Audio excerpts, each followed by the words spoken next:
13장 성경은 태초부터 하나님의 한 본질이시며 그 안에 삼위가 계심을 가르칩니다.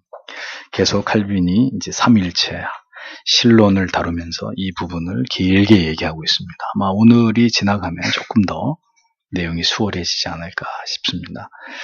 자, 오늘까지 이렇게 삼위일체를 부정하고 반대하는 이단들의 주장에 대한 반박이 계속 이어지고 있는 것을 보게 됩니다.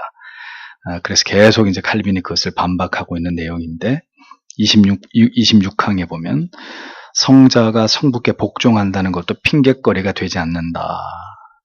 이렇게 이제 이야기를 합니다. 이단들은 그리스도께서 하나님이시라면 그를 아들이라고 부르는 것이 옳지 않다. 이런 반론을 제기합니다. 여기에 대해서 칼빈이 반박하기를 한 위를 다른 위와 비교할 때는 성부나 성자나 성령으로 하나님을 지칭하는 것이 바람직하다고 말합니다. 신격에 있어서 하나님이 희초이기에 성부 하나님을 아버지라고 부르고 예수 그리스도를 성자, 하나님의 독생하신 아들이라고 이렇게 부르는 것이지 어떤 신격에 있어서 삼위 하나님이 각각 다른 것은 아니다. 이렇게 얘기를 합니다. 성자라는 표현은 하나님과 사람 사이의 중보자로서의 위격을 뜻하는 것이지 성부 하나님보다 열등한 존재임을 말하는 것이 아니다. 이거에 대한 반론이죠. 예수 그리스도는 중보자의 사명을 감당하기 위해서 자기를 비우시긴 했지만 성부와 동등한 영광을 소유하고 계셨다라는 부분을 이야기합니다. 히브리서 1장 10절은 그러하기에 성자께서 잠시 이 땅에 계시는 동안 천사보다 못한 위치에 계셨으나 동시에 그가 땅의 기초를 세우신 영원하신 하나님이시라고 선언하고 있는 것을 볼 수 있습니다. 그리스도께서 중보자의 위격에서 하나님을 부르실 때조차도 언제나 신격을 가지셨다는 것을 우리가 분명히 이해할 필요가 있다는 거죠. 많은 이단들이 일어나서 이렇게 성부 하나님에 대해서는 여러 이단적 주장이 별로 없었는데 지독하게 이단들이 물고 늘어졌다는 것이 바로 성자 예수 그리스도 이 부분입니다. 그래서 성자는 신이 아니다, 인간이다, 혹은 인간이 신이지 인간이 아니다. 그리스도의 이성 가운데 그 중에 하나를 계속 부정하면서 내지는 그리스도는 하나님의 또 다른 어떤 이미지다 이렇게 가연수를 주장하고 계속 이 성자의 신격 삼위 가운데 한 위로서의 그리스도 되심을 계속 부정했던 거예요. 역사 속에 가장 많은 이단들이 이 기독론과 연결되어 있다는 겁니다. 그래서 칼빈이 집요하게 절대로 성부와 성자가 위는 다르지만 동일 본체이시다라는 부분을 계속해서 지루하게 이렇게 변증해 나가는 것을 우리가 지금 보게 되는 거죠. 그 시대에는 이런 부분에 이렇게 이 부분을 반박하고 변론하는 것이 상당히 중요한 부분이었기 때문에 그들이 할 수 있는 모든 지성의 노력을 다해서 이렇게 이것들을 방어했던 것을 우리가 지금 보고 있는 거예요. 지금 누가 이런 걸 가지고 공격을 해요? 지금은 그런 이단, 물론 제2의 보혜사라고 주장하는 어떤 정신 나간 인간이 있긴 하지만 그건 이제 또 성령론과 관계되는 부분이고 성자를 시비하는 이단들은 지금도 없는 것은 아니지만 그때만큼 이렇게 어떤 신앙을 우리의 신앙을 위협할 정도가 아니기 때문에 사실은 약간 이 시대와는 벗어난 느낌이 있지만 그래도 이것이 중요했기 때문에 이렇게 변증하기 위해서 노력했다는 것을 우리가 이렇게 살펴보고 지나갈 필요가 있는 거죠. 그리스도의 신성이 영원하심을 부인하는 것은 지극히 어리석은 일이다라고 칼빈이 거듭 얘기합니다. 이단들은 그리스도께서 성부와 자신을 비교하여 하신 말씀을 이렇게 하나하나 꼬투리를 잡아가지고 성부와 성자의 신격이 다름을 주장하지만 이는 그들이 그만큼 성경을 잘못 해석하고 오해하고 있다는 그 무지함을 나타낼 뿐인 것입니다. 성부와 성자는 영원토록 하나님 아버지와 아들로서 존재해 오셨고 신앙의 본질 역시 하나이셨다는 것을 성경 전체가 그것을 우리에게 설명합니다. 그래서 하나님이란 이름을 성부에게만 제한시켜 사용하고 성자를 배제하는 것은 무지하고 어리석은 일이다라는 것을 계속 강조하는 거죠. 요한복음 1장 1절, 요한 1서 5장 20절에서 요한은 그리스도를 가리켜 뭐라고 합니까? 참 하나님이라고 분명하게 선언하므로 그 누구도 성자를 성부보다 못한 제2등급의 신으로 여기지 못하도록 그 증거를 분명히 제시하잖아요. 성자를 성부의 신격에서 제외시키는 이러한 모든 의도들은 모두 사탄적이고 적그리스도적이라는 거죠. 27번째 항으로 자 이제 이레니우스의 진술을 이용한 그릇된 논리라는 타이틀이 붙어 있는데 이단들이 많은 경우에 자기들의 주장의 근거를 어디서 취했느냐? 중세 교부들의 그 신학에서 취한 거예요. 그러니까 말장난을 한 거죠. 그러니까 신천지가 성경 가지고 비유풀이 하는 거하고 똑같은 짓거리를 한 겁니다.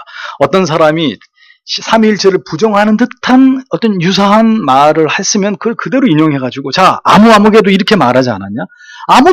아무개도 이렇게 얘기해서, 성자는 하나님이 아니라고 얘기하는데, 왜 삼위일체를 주장하느냐? 이런 이제, 그랬던 논리를 이단들이 사용했는데, 여기서 이제 인용한 사람 중에 하나가 이레니우스란 말입니다.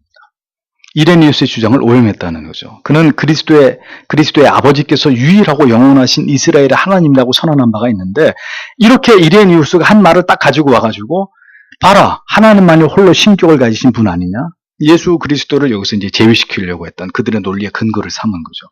그런데 이레니우스의 주장은 그런 의미가 아니라 그리스도의 아버지 이외에는 성경에서 다른 하나님을 제시하지 않고 있다. 사실은 그런 의미였다는 거죠. 그래서 이레니우스는 분명히 말하기를 그리스도와 사도들이 높이시는 그 이스라엘의 하나님 이외에는 다른 하나님이 없다는 사실을 강조했을 뿐이다라고 얘기하는 겁니다. 그런데 마치 삼위일체를 거부하는 이단들은 그것이 자기들의 어떤 주장하는 논리를 뒷받침하는 것이냐, 그것을 가지고 와서 자기들의 논리의 주장으로 삼았다는 거죠. 그 옛날 아브라함이나 야곱에게 나타나셨던 그 하나님은 다른 분이 아니라 바로 예수 그리스도이셨다. 칼빈이 분명하게 주장하고, 여러분들이 지금 창세기의 설교를 들어보셔서 그것을 분명히 알 수 있지 않습니까? 그래서 이레니우스는 분명하게 말하기를 성경에서 절대적인 의미로 아무런 단서 없이 하나님으로 불려지시는 분은 진실로 유일하신 하나님이시고, 또한 그리스도께서 절대적인 의미에서 하나님으로 불려지신다라고 다른 곳에서 이레니우스가 분명히 이렇게 강조한 바가 있다는 거죠. 그래서 이레니우스가 한 일부의 말을 가지고 이단들이 그렇게 주장하는 것은 가소로운 것이다, 이렇게 이제 칼빈이 보는 겁니다. 또 다른 곳에서 이레니우스가 말하기를 선지자들과 사도들이 성자와 성부를 함께 하나님으로 부른다는 사실을 분명히 주장한 바가 있습니다. 그는 만유의 주시고 왕이시고 심판자이신 그런 그리스도께서 어떻게 만유의 하나님이신 분에게 권세를 받으셨는지를 이레니우스가 분명히 규명하고 있는 거죠. 이는 그가 십자가에서 죽으시기까지 자기를 낮추셔서 그 하나님께 복종하심으로 말미암아 권세를 받으신 것이다, 이렇게 이레니우스가 설명을 합니다. 그리고 이레니우스가 마침내 단언하기를 성자께서 천지를 지으신 자시오, 모세의 손에 율법을 주신 자시오, 또한 족장들에게 나타나신 자라고 말함으로써 분명히 성부와 성자가 모두 동일하신 하나님이라는 것을 명백하게 드러낸 사실을 칼빈은 확인해주고 있습니다. 그리고 이레니우스는 하박국 3장 3절의 말씀에서도 그리스도를 지칭하는 말씀으로 그리스도는 언제나 한 분이시요 동일하시며 그리스도 자신이 성부와 더불어 산 자들의 하나님이시다라고 분명하게 진술했다는 사실을 증언합니다. 이런 논증을 통해서 칼빈은 이단들이 이레니우스의 말을 도용해서 그리스도의 하나님 되심의 신격을 부정한 것에 대해서 반박하고 여기에 대해서 반론을 제기한 것을 기독교 강연은 우리에게 보여주고 있는 겁니다. 다음은 계속되는 이단들의 터툴리안의 진술을 사칭한 그랬던 핑계입니다. 28항이죠. 자, 이단은 또 이레니우스 다음으로 터툴리안조차도 자기들을 지지하는 그런 어떤 그 주장을 한 사람이다, 이렇게 주장을 하는데, 또 이제 칼빈은 이것이 터무니없는 것이라는 걸 밝힙니다. 라틴 교부이고 삼위일체라는 말을 최초로 사용한 사람이 여러분 상식적으로 알고 계세요. 터툴리안이거든요. 근데 터툴리안의 견해는 하나님은 한 분이시지만 경륜에 의해서 그의 말씀이 존재하며, 또 하나님은 본질의 단일성에 있어서 하나이시고, 그럼에도 불구하고 그 단일성이 경륜의 신비로 말미암아서 삼위일체로 정돈되신다, 이렇게 본 겁니다. 이렇게 세 분이 계시지만 이것은 지위의 문제가 아니라 정도의 문제, 본질의 문제가 아니라 형식의 문제, 권능의 문제가 아니라 순서의 문제다, 이렇게 본 거예요. 관계의 문제다, 이렇게 파악한 겁니다. 성자는 성부에 이어 두 번째이지만 위격이 구별된다는 것 외에 성부와는 전혀 다른 것이 없다, 이렇게 파악을 한 겁니다. 성부께서 그 자신의 위를 통해서 자신의 특성을 드러내신다. 이것이 바로 터툴리안의 분명한 주장이었습니다. 그리고 그는 프락세아스를 대항해서 하나님이 삼위로 구별되시지만 그렇다고 해서 하나님이 한 분 이상이 되는 것이 아니며 하나님의 단일성이 깨어지는 것도 아니다, 이렇게 분명히 터툴리안이 주장을 합니다. 하나님은 삼위로 구별되시지만 그렇다고 해서 한 분 이상의 하나님, 그래서 삼신을 얘기하는 것이 절대 아니다. 삼이라고 해서 하나님의 단일성이 깨지는 것도 아니다. 이제 계속 여러분들에게 말씀드렸기 때문에 이 동일 본질, 그러나 삼위격이 계신다. 자, 이것이 삼위일체를 설명하는 가장 중요한 개념이라는 것이 여러분들에게 어느 정도 이제 파악이 되셨을 줄 압니다. 이것을 설명하라 그러면 설명하는 건 어려워도 하나님이 그런 하나님이구나라는 이제 개념은 여러분들이 갖게 되셨을 것이라고 믿습니다. 29번째. 교부들이 한결같이 삼위일체를 확증함이란 부분입니다. 이단들은 계속 교부들의 주장의 한 부분을 가지고 와서 자기들이 주장하는 이 삼위일체를 파괴하는 논리의 증거로 삼았지만 사실 많은 교부들은 이 한결같이 삼위일체를 확증하고 지지하고 그것을 인정하는 그런 표현들을 많이 남겨뒀죠. 이레니우스, 유스티누스, 힐라리우스, ig나티우스 전부 다 초대교회의 쟁쟁한 교부들이었는데 그들 모두가 삼위일체 교리들을 지지했다는 겁니다. 삼위일체론을 반대하는 자들은 이러한 교부들의 주장 가운데 일부분을 이용해서 그릇된 주장을 펼친 것일 뿐이다. 니케아 공의회에서 이단으로 정죄된 성자의 신성과 성부의 동질성을 부정한 아리우스의 주장은 그래서 어떤 초대교회 교부들의 지지도 받은 바가 없다는 사실을 칼빈이 밝힙니다. 자, 여러분 또 아셔야 될 것이 이제 바로 이 아리우스인데 아리우스의 주장이 무엇인가 다시 한번 정리하고 넘어가겠습니다. 아리우스의 주장은 그리스도는 하나님도 아니고 인간도 아니다. 하나님과 인간 사이에 어떤 존재다 이렇게 주장을 합니다. 성자는 성부에게 종속되었고 성자는 무에서 창조된 성부의 피조물로 성자가 창조된 시간도 알 수 없고 성자가 존재하지 않았던 시간도 있었기 때문에 성자는 결코 성부 하나님과 동질이 아니다 이렇게 주장하므로 결국 그리스도의 신성을 부정한 삼위일체에 관해서 가장 첫 번째로 반기를 들고 나선 인물이 역사 속의 아리우스입니다. 그래서 그 아리우스와 아리우스의 주장이 성경적이지 않다는 것을 증명한 사람이 아타나시우스잖아요. 그래서 기독교 역사 가운데 아리우스와 아타나시우스의 논쟁은 굉장히 중요한 사건으로 역사에 지금도 기록이 되고 있는 겁니다. 자, 그러나 이제 아우구스티누스는 영어의 이름은 어거스틴이죠. 아우구스티누스는 기독교 교리에 관하여라는 저수를 일권해서 성부 안에는 단일성이 있음을 분명하게 명시하고 있고 하나님은 신격의 시초이고 하나님의 이름이 성부를 지칭한다고 진술하고 있는 것을 볼 수 있습니다. 삼위일체 교리를 설명하면서 우리는 칼빈이 삼위일체 교리를 부정하는 여러 이단들의 주장에 대해서 논박하고 반론을 하는데 많은 노력을 기울이고 있다는 것을 살펴봤습니다. 중요한 사실은 신학과 교리는 이단들의 논쟁과 시비를 통해서 지금까지 계속해서 발전해왔고 더 공고해졌다는 사실을 교회사는 우리에게 증언하고 있습니다. 왜 우리가 이러한 삼위일체의 교리와 이 교리를 무너뜨리는 자들의 이단적 주장에 대해서 알아야 되느냐? 그것은 언제든지 사탄이 성경을 왜곡시키고 성경이 말씀하고 있지 않은 하나님을 성삼위 하나님을 우리에게 주입시키려고 사탄이 늘 혈안이 되어 있기 때문입니다. 그래서 사실은 이 시대의 삼위 하나님의 논쟁 가운데 제일 이슈가 되는 부분은 뭐예요? 성부예요, 성자예요, 성령이에요.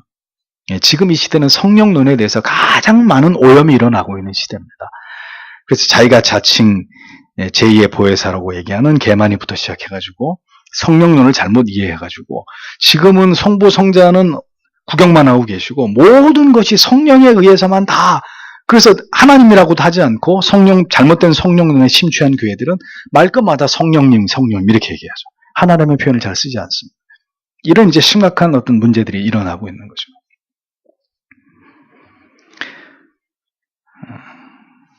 성경이 말씀하지 않고 있는 하나님을 말하고 성경이 말하지 않는 구원을 말하고 성경이 말하고 있지 않은 성령의 역사를 퍼뜨려서 결국 교회를 흔들고 신자들을 미혹에 빠뜨리는 일들이 그때로부터 지금까지 계속되고 있다는 거죠.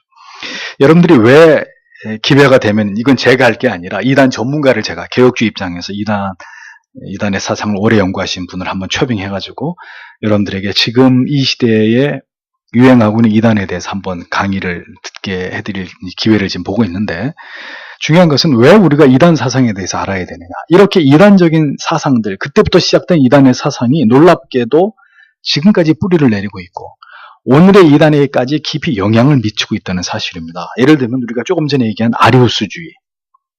그건 역사 속에 다 없어진 거 아닙니까? 천만에요. 아리우스주의를 신봉하고 있는 이단이 누굽니까? 혹시 아세요? 여호와의 증인들이에요. 역사 속에 출현했던 모든 이단들이 절대로 여러분 소멸됐다고 생각하시면 착각입니다. 아리수주의만 얘기해서 알미니안주의는 어떻습니까? 한국 교회의 90%가 알미니안주의입니다. 아르미니우스라고 하는 이단에 정제된 그 사상이 여전히 한국 교회를 지배하고 있습니다. 이게 보통 일인가요? 오늘날에도 과거에 활약했던 이단의 정신들이 아직도 남아가지고 기생하고 있고 현대의 이단 사상의 뼈대를 이루고 있다. 그러니 우리가 칼빈이 그 시대에 이렇게 삼위일체론을 반박한 이단들과 더불어 싸우고 논쟁하는 일을 왜 그렇게 열심히 했는지에 대해서 충분히 이해할 수 있는 부분이 있다는 겁니다. 그렇기 때문에 우리가 이러한 교리들을 올바로 이해하고 성경이 하나님에 관해서 어떻게 우리에게 정교하고 분명하게 계시하셨는지를 다 이해할 수는 없어도 이렇게 짚어가면서 어떤 개념이라도 갖고 우리가 어떤 깨달음을 가져야 어떤 식으로든 또 다른 이단들이 과거에 있었던 이단의 사상을 등에 업고 또다시 삼위일체론을 비롯한 여러 가지 교리에 있어서 우리를 공격해 올 때 뭘 알아야 우리가 거기에 대해서 대응을 하고 대꾸를 하고 아니면 아니다, 옳으면 옳다라고 말을 할 수 있을 거 아닙니까? 언제든 이단이 창궐하던 때의 공통점이 뭡니까? 성경이 올바로 선포되지 않고 교회가 정교하게 가르치지 않았던 시대였다는 거죠. 그 시대가 언제입니까? 지금이에요, 지금. 바로 지금. 대학 캠퍼스마다 신천지들이 다 장악해가고 있잖아요. 신천지가 정치, 경제, 문화, 군부 안 들어가 있는 데가 없습니다.